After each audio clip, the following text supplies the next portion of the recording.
हदीसे मुस्तफ़ा हदीसे मुस्तफ़ा दरसे शमाइले तिरमिज़ी।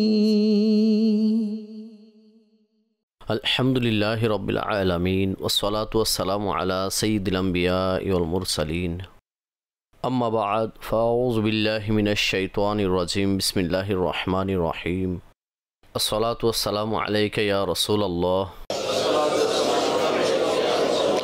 व अला आलिका व अस्हाबिका या हबीबल्लाह अस्सलातु वस्सलामु अलैका या नबियल्लाह व अला आलिका व अस्हाबिका या नूरल्लाह। আলহামদুলিল্লাহ, আমাদের শামাইলে তিরমিজির দরস অব্যাহত রয়েছে। আজকে যে অধ্যায় আলোচনা হবে তা হচ্ছে 53। আর নবী করিম সাল্লাল্লাহু তাআলা আলাইহি ওয়া আলিহি ওয়াসাল্লামের বয়স মোবারকের সম্বন্ধে এই অধ্যায়। তিনি আলাইহিস সালাতু সালামকে আল্লাহ তাবারক ওয়া তাআলা পৃথিবীতে যে বিদ্যমান রেখেছেন, মানুষের মাঝে বিদ্যমান আছেন, ওই ক্ষেত্রে তাকে কত বয়স দান করা হয়েছে। সুতরাং সঠিক ও প্রসিদ্ধ বর্ণনা মতে তিনি আলাইহিস সালাতু সালামের বয়স মোবারক ৬৩ বছর ছিল, 63। অবশ্য এই ক্ষেত্রে আরও দুটি বর্ণনা রয়েছে। অনেক সাহাবায়ে কিরাম আলাইহিমুর রিদওয়ান তিনি আলাইহিস সালাতু সালামের বয়স মোবারক ৬৫ বছর বলেছেন, 65। আর অনেকে ৬০ বছর বলেছেন। তবে সঠিক বর্ণনা হচ্ছে এই তিনজনের মাঝে কোনো মতবিরোধ নেই, তিনটি বর্ণনা একই রকম। মূলত যারা ৬৫ বছর বয়স বলেছেন, তো আরববাসীদের একটি স্বভাব ছিল যে অনেক সময় যে কাসার হয়, অর্থাৎ যেমন উদাহরণস্বরূপ ১০, ২০, ৩০, ৪০ এর মধ্যে যে বয়স হয় তাকে কাসার বলতো, অথবা ১, ২, ৩ এর মাঝে আধা পৌনে এই যে অংশ, এগুলো কাসার বলা হয়। তো তাদের স্বভাব এমন ছিল আরববাসীদের। অন্য ভাষায়ও এমন হয়, আমাদের বাংলা ভাষায়ও এমন হয়। অনেক সময় এই যে মধ্যবয়সী বয়স হয় সেটা বাদ দেওয়া হয়। উদাহরণস্বরূপ কারো বয়স হচ্ছে ৬০ বছর ৬ মাস, ৬০ বছর ৬ মাস। সুতরাং এরও বলবো না যে সে ৬.৫ বছরের বা ৬০ বছর ৬ মাস, বরং তারা বলে যে ৬০ বছর বয়সী, অথবা বলবে দ্বিতীয় পদ্ধতি হচ্ছে যে তা বাড়িয়ে দেয়, যে তিনি ৬১ বছর বয়সী, তিনি ৬১ বছর বয়সী। তো কাসারকে অনেক সময় সম্পূর্ণভাবে বলে থাকে, অনেক সময় একে শেষ করে বলে থাকে। যেহেতু নবী করিম সাল্লাল্লাহু তাআলা আলাইহি ওয়া আলিহি ওয়াসাল্লামের জন্ম হয়েছিল তা রবিউল আউয়ালের মাসে হয়েছিল, ঠিক আছে? তো এই জন্য অনেকে সেই বছর সহ গণনা করেছেন। রবিউল আউয়ালে জন্ম হয়েছে আর পৃথিবী থেকে পর্দা করেছেন রবিউল আউয়াল মাসেই। সুতরাং এই ভিত্তিতে রবিউল আউয়াল থেকে রবিউল আউয়াল পর্যন্ত দেখলে কত হবে? ৬৩ বছর। কিন্তু অনেকে কি করেছেন, এই রবিউল আউয়ালকেই পুরো বছর হিসেবে গণনা করেছেন, আর সর্বশেষ রবিউল আউয়ালকেও পুরো বছর গণনা করেছেন। সুতরাং এই ভিত্তিতে বয়স মোবারক কত হলো? ৬৫ বছর। সুতরাং এরকমই আরববাসীদের নিয়ম নীতি রয়েছে। যেমন উদাহরণস্বরূপ যখন সর্বশেষ নবী সাল্লাল্লাহু আলাইহি ওয়াসাল্লাম মক্কা মুকাররমা থেকে মদিনা মুনাওয়ারা তাশরিফ নিয়ে গেলেন, তখন তিনি বাইতুল মুকাদ্দাসের দিকে ফিরে নামাজ আদায় করতেন। তো কত সময় আদায় করেছেন? এই ক্ষেত্রে অনেকে বলেছেন ১৬ মাস, আবার অনেকে বলেছেন ১৭ মাস। কিন্তু সঠিক বর্ণনা হচ্ছে ১৬ মাস আর কিছুদিন। ১৬ মাস আর কিছুদিন নবী করিম সাল্লাল্লাহু আলাইহি ওয়াসাল্লাম বাইতুল মুকাদ্দাসের দিকে ফিরে প্রারম্ভে নামাজ আদায় করেন। সুতরাং যারা ১৬ মাস বলেছেন তারা দিনকে বাদ দিয়ে দিয়েছেন, আর যারা ১৭ মাস বলেছেন তারা এতে দিন গণনা করে, অর্থাৎ ১৬ মাসের মধ্যে আরও যে কিছু দিন ছিল সেগুলো বাড়িয়ে ১৭ মাস বলেছেন। এটা তাদের এক পদ্ধতি ছিল। সুতরাং এই ভিত্তিতে রাসূল সাল্লাল্লাহু আলাইহি সাল্লামের বয়স অনেকে ৬৫ বছর বলেছেন, নতুবা সঠিক হচ্ছে ৬৩ বছর নবী করিম সাল্লাল্লাহু আলাইহি ওয়াসাল্লামের বয়স ছিল। যারা 60 বছর বলেছেন, তো তা এই হিসেবে যে নবী করিম সাল্লাল্লাহু তাআলা আলাইহি ওয়া আলিহি ওয়াসাল্লামের উপর প্রারম্ভে যখন ওহী অবতীর্ণ হলো, সুতরাং কিছুদিন এই ওহী স্থগিত ছিল, যাকে ফাতরাতে ওহী বলা হয়। ফাতরাতে ওহী বলা হয়। এই ব্যাপারে ওলামাদের যে মতামত আছে তা ভিন্ন, যে কত সময় পর্যন্ত ওহী আসার ধারাবাহিকতা স্থগিত ছিল। অনেকের মতে 40 দিন, অনেকের মতে 1 মাস, অনেকের মতে 2 বছর, অনেকের মতে 3 বছর। সুতরাং বিভিন্ন মতামত এই ক্ষেত্রে পাওয়া যায়।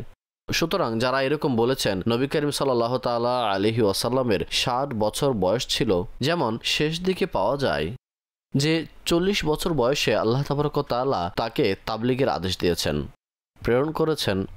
10 বছর তিনি মক্কায় মোকাররমায় ছিলেন, 10 বছর মদিনা মুনাওয়ারায় ছিলেন। সুতরাং এই যে তারা 10 বছর মক্কা মোকাররমার আলোচনা করেছেন, এটা তখন যেই সময় ওহী নাজিল হয়নি, ওহীর যে সময় ছিল তা ব্যতীত আলোচনা করেছেন। সুতরাং এই জন্য তারা 60 বছর বয়স বলেন। নতুবা সঠিক ও বিশুদ্ধ মতামত হচ্ছে যে নবী করিম সাল্লাল্লাহু আলাইহি ওয়াসাল্লামের বয়স মোবারক 63 বছর বয়স। ঠিক আছে, এখানে যতগুলো হাদিস রয়েছে সবগুলোর ব্যাখ্যা এটাই।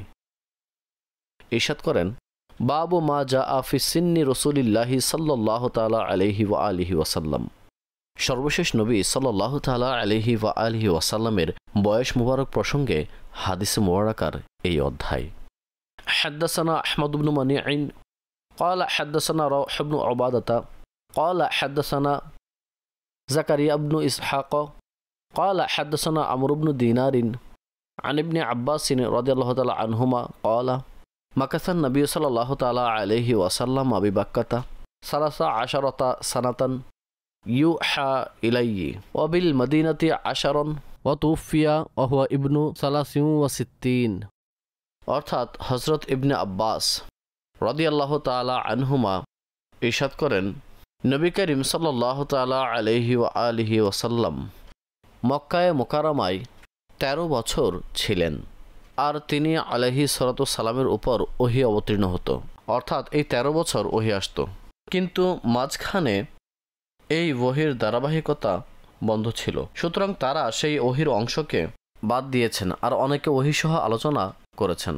যেমন ইবনে আব্বাস রাদিয়াল্লাহু তাআলা আনহুমা এখানে কি বলছেন, 13 বছর। অর্থাৎ সম্পূর্ণ যে সময় ছিল, হুজুরের পরিপূর্ণ যে সময় ছিল মক্কায় মুকাররমায় প্রেরণের পর, আগমনের পর 13 বছর ছিল। ঠিক আছে, আর মদিনা মুনাওয়ারায় 10 বছর তিনি আলাইহি সালাতু সালাম তাশরিফ রাখেন। আর তিনি আলাইহি সালাতু সালাম যখন পৃথিবী হতে পদার্পণ করেন তখন তার বয়স মোবারক 63 বছর ছিল। ওয়াহুয়া ইবনু 63। এই পদ্ধতি হচ্ছে আরববাসীদের বয়স বর্ণনা করার, যে তিনি আলাইহি সালাতু সালামের বয়স মোবারক তখন 63 বছর ছিল। হাদ্দাসানা মুহাম্মদ ইবনু বাশশারিন قال حدثنا محمد بن جعفر عن شعبة عن أبي إسحاق عن عامر بن سعد عن جرير عن معاوية رضي الله تعالى عنه أنه سمعه يخطب قال مات رسول الله صلى الله تعالى عليه وسلم وهو ابن 63 وأبو بكر وعمر وأنا ابن 63। অর্থাৎ হযরত জারির রাহিমাহুমুল্লাহ তাআলা তিনি বর্ণনা করেন, তিনি হযরত আমিরে মুআবিয়া রাদিয়াল্লাহু তাআলা আনহুকে খুতবা দিতে শুনেছেন, বর্ণনা করতে শুনেছেন যে তিনি রাদিয়াল্লাহু তাআলা আনহু বলেন, নবী করিম সাল্লাল্লাহু তাআলা আলাইহি ওয়াসাল্লাম দুনিয়া থেকে পদার্পণ করেন, আর তিনি আলাইহি সালাতু সালামের বয়স মুবারক সেই সময় 63 বছর ছিল। আর এমনইভাবে হযরত আবু বকর এবং হযরত ওমর রাদিয়াল্লাহু তাআলা আনহুমার পর্দার পর ওফাতের পর বয়স 63 বছর ছিল। আর হযরত মুআবিয়া রাদিয়াল্লাহু তাআলা আনহু বলেন, আমিও 63 বছর বয়সের। উদ্দেশ্য এই নয় যে তিনি রাদিয়াল্লাহু তাআলা আনহুর যে ওফাত হয়েছে তা 63 বছর বয়সে হয়েছে, মূলত এমন নয়। বর্ণনা করার এই উদ্দেশ্য ছিল যে এই পবিত্র হযরতগণ তাদের ওফাত 63 বছর বয়সে হয়েছে, আমিও 63 বছর বয়সে উপনীত হয়েছি। অর্থাৎ তার চাহিদা ছিল যে যাতে এই বয়সে তার ওফাত ঘটে। হাদিসের ব্যাখ্যাকারীগণ এই ক্ষেত্রে লিখেছেন যে আরিফগণ যারা রয়েছেন তাদের মধ্যে কতিপয় এমন রয়েছেন যে যখন ৬৩ বছর বয়সে উপনীত হতেন তখন তারা এই বিষয়ের আকাঙ্ক্ষা রাখতেন, দোয়া করতেন না, আল্লাহর দরবারে চাহিদা রাখতেন যে এই বয়সে পৌঁছে যেন পৃথিবী হতে পদার্পণ করেন। এই জন্য যে এটা সেই বয়স যখন হুজুর সাল্লাল্লাহু আলাইহি ওয়াসাল্লাম দুনিয়া হতে ওফাত করেন, দুনিয়া থেকে পদার্পণ করেন। সুতরাং আরিফগণের একটি দল গত হয়েছেন যাদের চাহিদা ছিল যে এই বয়সের মধ্যেই যেন পৃথিবী হতে বিদায় নেন, ওফাত পান। ঠিক আছে, নতুবা হজরত আমিরে মুয়াবিয়া রাদিয়াল্লাহু তাআলা আনহুর এর ওফাত হয়েছে, তা পরবর্তীতে হয়েছে, আরও দীর্ঘ সময় তিনি ছিলেন। আর এরই উদাহরণ যেমন হজরত আবু বকর সিদ্দিক রাদিয়াল্লাহু তাআলা আনহু, যখন তার ওফাতের সময় ঘনিয়ে আসলো, সামনে হাদিসও আসবে, তো তিনি হজরত আয়েশা রাদিয়াল্লাহু তাআলা আনহাকে জিজ্ঞাসা করলেন রাসূল সাল্লাল্লাহু আলাইহি ওয়াসাল্লাম কোন দিন ওফাত বরণ করেছেন? তো তিনি বললেন সোমবার দিন। সুতরাং হজরত আবু বকর সিদ্দিক রাদিয়াল্লাহু তাআলা আনহু এই ব্যাপারে আকাঙ্ক্ষা রেখেছিলেন যে তার ওফাতও যেন সোমবারে হয়। সুতরাং এরকম চাহিদা ছিল, নতুবা ওফাত যে হয়েছে হজরত আমিরে মুয়াবিয়ার তা পরবর্তীতে হয়েছে। হাদ্দাসানা হুসাইন ইবনু মাহদিয়িল বাসরি قال حدثنا عبد الرزاق عن ابن جريج عن الزهري عن عروة عن عائشة رضي الله تعالى عنها أن النبي صلى الله عليه وسلم مات وهو ابن 63 سنة। হযরত সাইয়্যিদা আয়েশা রাদিয়াল্লাহু তাআলা আনহাও এই কথা বর্ণনা করেন যে নবী করিম সাল্লাল্লাহু তাআলা আলাইহি ওয়া আলিহি ওয়াসাল্লাম পৃথিবী হতে পদার্পণ করেন, ওফাত বরণ করেন, আর তিনি আলাইহিস সালাতু সালামের বয়স মুবারক ৬৩ বছর ছিল। حدثنا أحمد بن منيع ويعقوب بن إبراهيم الدورقي قال حدثنا إسماعيل بن علية عن خالد الحذاء قال أنبأنا عمار مولى بني حاشم قال سمعت ابن عباس يقول توفي رسول الله صلى الله عليه وسلم وهو ابن 65। অর্থাৎ ইবনে আব্বাস রাদিয়াল্লাহু তাআলা আনহুমা ইরশাদ করেন নবী করিম সাল্লাল্লাহু তাআলা আলাইহি ওয়া আলিহি ওয়াসাল্লাম ওফাত বরণ করেন, আর তিনি আলাইহিস সালাতু সালামের বয়স মুবারক ৬৫ বছর ছিল। প্রথমে তিনি ৬৩ বছর বলেছিলেন, আর পরে তিনি ৬৫ বছর বলেছেন। আর এর কারণ আমি আপনাদের সম্মুখে বর্ণনা করেছি। মূলত প্রকৃত বয়স কত? ৬৩ বছর, কিন্তু জন্ম মুবারকের যে বছর ছিল তা আলাদা আলোচনা করেছেন, আর ওফাতের বছরকে আলাদা আলোচনা করে ৬৫ বছর বয়স বলা হয়েছে। حدثنا محمد بن بشار ومحمد بن أبانا قال حدثنا معاذ بن هشام قال حدثنا أبي عن قتادة عن الحسن عن دغفل بن حنزلة أن النبي صلى الله عليه وسلم قبض وهو ابن 65 قال أبو عيسى ودغفل لا نعرف له سواء من النبي صلى الله عليه وسلم وكان في زمان النبي صلى الله عليه وسلم رجلا। অর্থাৎ দ্বিতীয় হাদিসে মুবারাকা যে দাগফাল বিন হানজালা রাদিয়াল্লাহু তাআলা আনহু বর্ণনা করেন যে নবী করিম সাল্লাল্লাহু তাআলা আলাইহি ওয়া আলিহি ওয়াসাল্লাম পৃথিবী হতে পদার্পণ করেন, আর তখন তিনি আলাইহিস সালাতু সালামের বয়স মুবারক ৬৫ বছর ছিল। এই যে দাগফাল বিন হানজালা রাদিয়াল্লাহু তাআলা আনহু, তার ব্যাপারে হযরত ইমাম তিরমিজি রাহমাতুল্লাহি তাআলা আলাই তিনি নিজের এই মতামত উপস্থাপন করেন যে তিনি হুজুর সাল্লাল্লাহু আলাইহি ওয়াসাল্লামের যুগে তো বিদ্যমান ছিলেন, কিন্তু তিনি হুজুর আলাইহিস সালাতু ওয়াসাল্লামের নিকট থেকে কোনো হাদিস শুনেছেন এমন আমাদের জানা নেই। এই ব্যাপারে আমাদের জানা নেই, কিন্তু সঠিক কথা হচ্ছে যেমন বাকি বিন মাখলাদ নিজের মুসনাদের মধ্যে আলোচনা করেছেন তিনি সাহাবী, আর তার মাধ্যমে এই একটি হাদিসে মুবারাকা বর্ণিত আছে, একটি হাদিস শরীফ বর্ণিত। সুতরাং তিনি সাহাবী দাগফাল বিন হানজালা রাদিয়াল্লাহু তাআলা আনহু। حدثنا إسحاق بن موسى الأنصاري قال حدثنا معن قال حدثنا مالك بن أنس عن ربيعة بن أبي عبد الرحمن عن أنس بن مالك رضي الله تعالى عنه أنه سمعه يقول হযরত আনাস বিন মালিক রাদিয়াল্লাহু তাআলা আনহু বলেন কানা রাসূলুল্লাহ সাল্লাল্লাহু আলাইহি ওয়াসাল্লাম লাইসা বিত-তাবিরিল বাইম।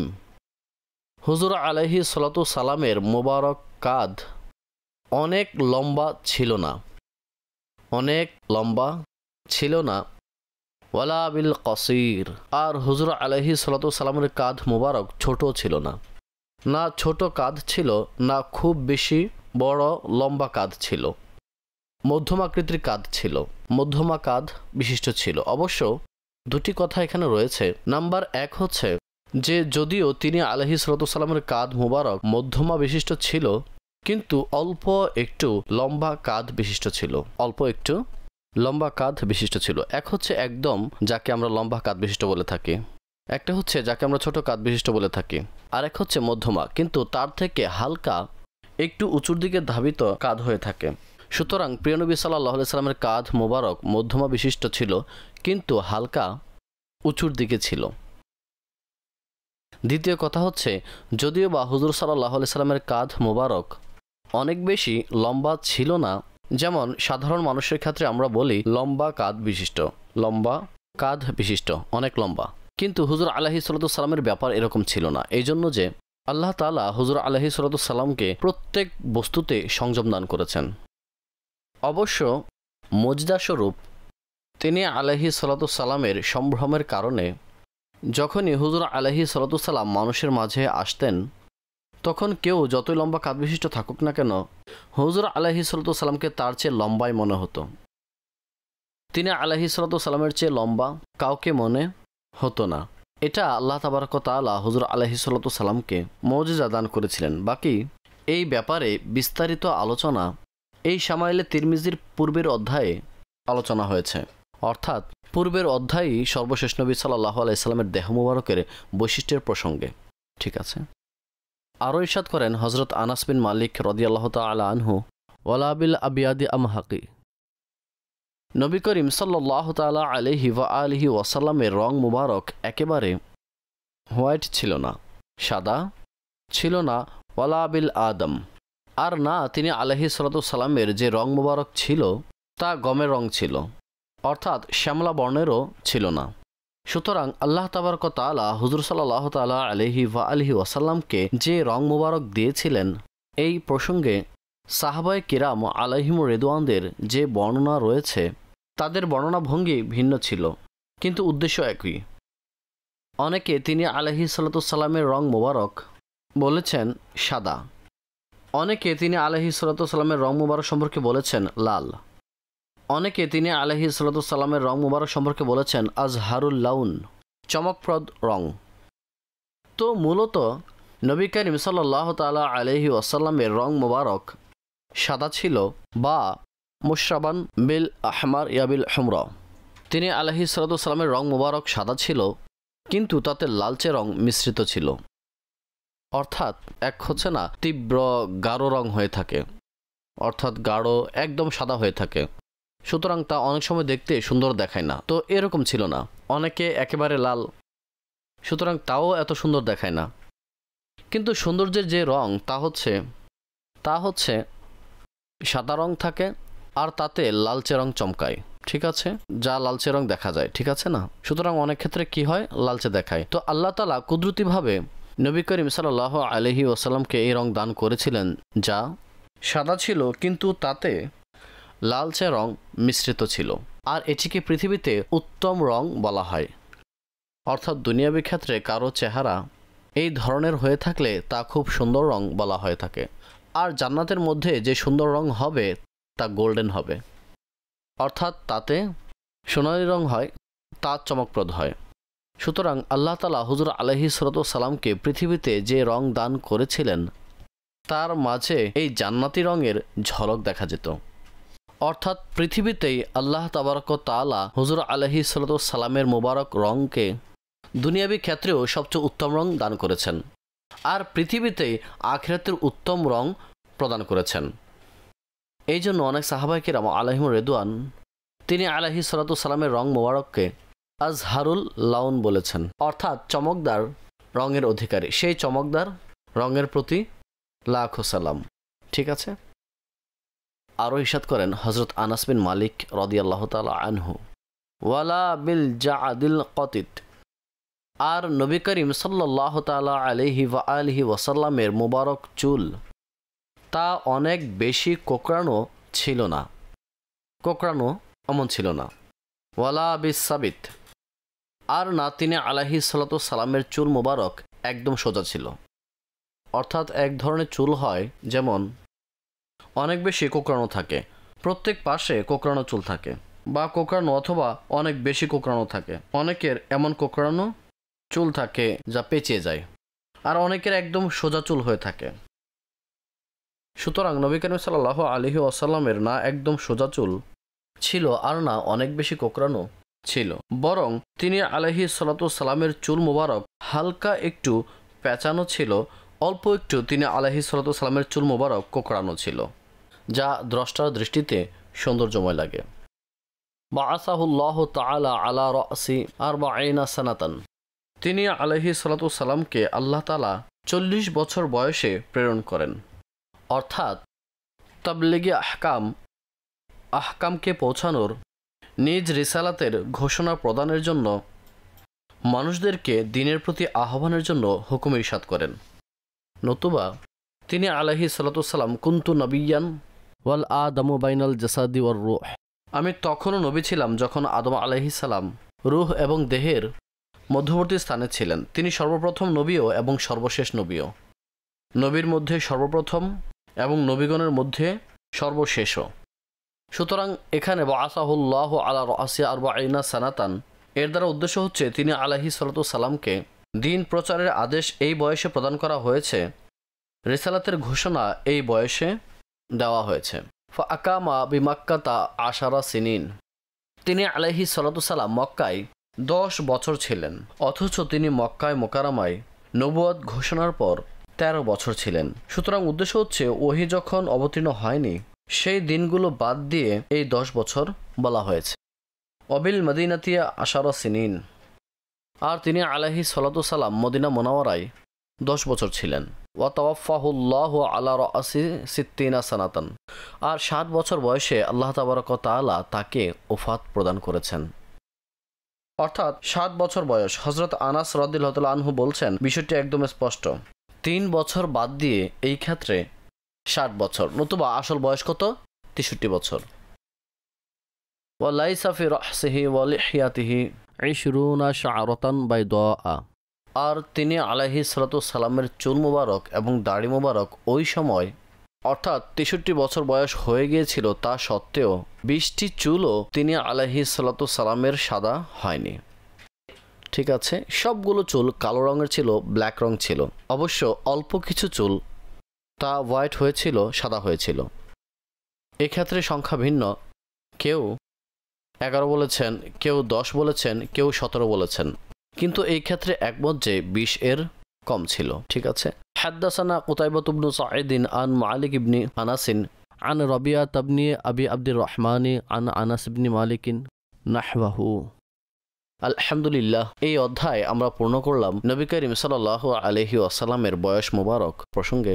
পরবর্তী যে অধ্যায়, পরবর্তী যে চ্যাপ্টার, তা হচ্ছে নবী করিম সাল্লাল্লাহু তাআলা আলাইহি ওয়া আলিহি ওয়াসাল্লামের পৃথিবী হতে পর্দা গ্রহণ প্রসঙ্গে।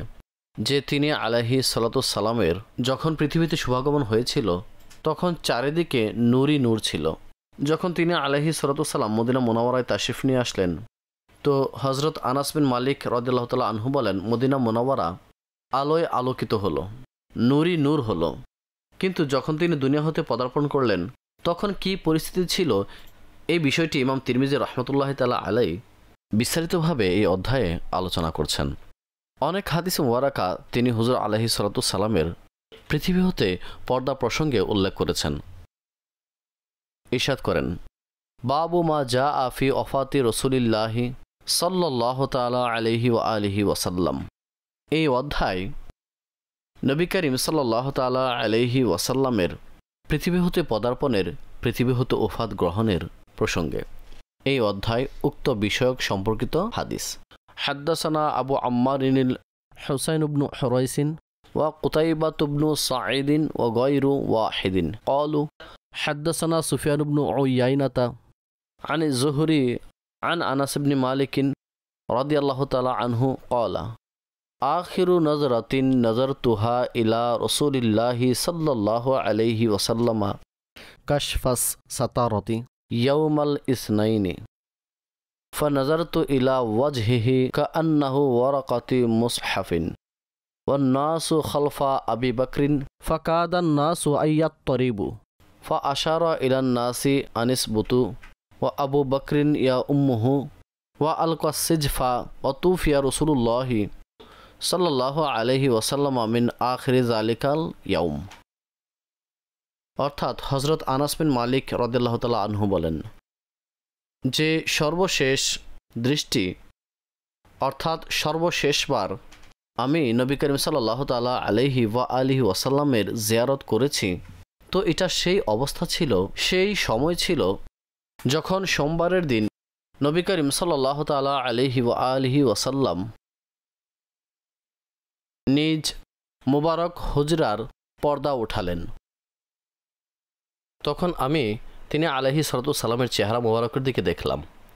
মূলত তা যেন মুসহাফ অর্থাৎ কোরআনের কোনো পৃষ্ঠা। আর সবাই তখন হযরত আবু বকর রাদিয়াল্লাহু তাআলা আনহুর পিছনে নামাজ আদায় করছিলেন, অর্থাৎ ফজরের নামাজের সময় ছিল। তিনি সাল্লাল্লাহু তাআলা আলাইহি ওয়াসাল্লাম নিজ মুবারক হুজরা হতে পর্দা উঠালেন। সবাই হযরত আবু বকর সিদ্দিক রাদিয়াল্লাহু তাআলা আনহুর পিছনে নামাজ আদায় করছিলেন। সুতরাং হযরত আনাস বিন মালিক রাদিয়াল্লাহু তাআলা আনহু বলেন, এই সুযোগ ছিল আমি সর্বশেষে হুজরা আলাইহিস সালামের জিয়ারত করেছি। যখন তিনি আলাইহিস সালাম হুজরা মুবারকের পর্দা উঠালেন তখন সবাই উদ্বিগ্ন হয়ে গেলেন, অর্থাৎ সম্ভাবনা ছিল তারা নামাজ ভেঙে ফেলবে। এখন এখানে সর্বপ্রথম কথা হচ্ছে হুজুর আলাইহিস সালাম কমপক্ষে 17 ওয়াক্ত নামাজের ইমামতি করেননি। অসুস্থতার দিন সমূহে তিনি আলাইহিস সালাম 17 ওয়াক্ত নামাজ পড়াননি। হযরত আবু বকর সিদ্দিক রাদিয়াল্লাহু তাআলা আনহু এই নামাজসমূহ পড়িয়েছেন। সুতরাং সাহাবায়ে কিরাম আলাইহিমুর রিদওয়ান খুবই উদ্বিগ্ন ছিলেন, আর তিনি আলাইহিস সালামের অপেক্ষায় ছিলেন। সবাই জেনে গিয়েছিলেন যে হুজুর আলাইহিস সালাম অসুস্থ ছিলেন, সুতরাং অপেক্ষমান ছিলেন এবং বারবার হুজরা মুবারকের দিকে দেখছিলেন, অথচ নামাজ অবস্থায় ছিলেন। কিন্তু ধ্যান ধারণা সম্পূর্ণ মনোযোগ হুজুর আলাইহিস সালামের হুজরার দিকে ছিল। নামাজ অবস্থায়ও সম্পূর্ণ ধ্যান ধারণা কোন দিকে? হুজুর আলাইহিস সালামের দিকে। হযরত খাব্বাব বিন আল আরদ রাদিয়াল্লাহু তাআলা আনহু, বুখারী শরীফের হাদিস মুবারাকা, কেউ তাকে জিজ্ঞাসা করল যে রাসূল সাল্লাল্লাহু আলাইহি ওয়াসাল্লাম যোহর ও আসরের সময় তিলাওয়াত করতেন? সুতরাং তিনি বললেন, হ্যাঁ, হুজুর আলাইহিস সালাম তিলাওয়াত করতেন। আপনি কিভাবে জানলেন যে রাসূল সাল্লাল্লাহু আলাইহি সাল্লাম তিলাওয়াত করতেন? তদুত্তরে বললেন, তার দাড়ি মোবারক নড়ার কারণে।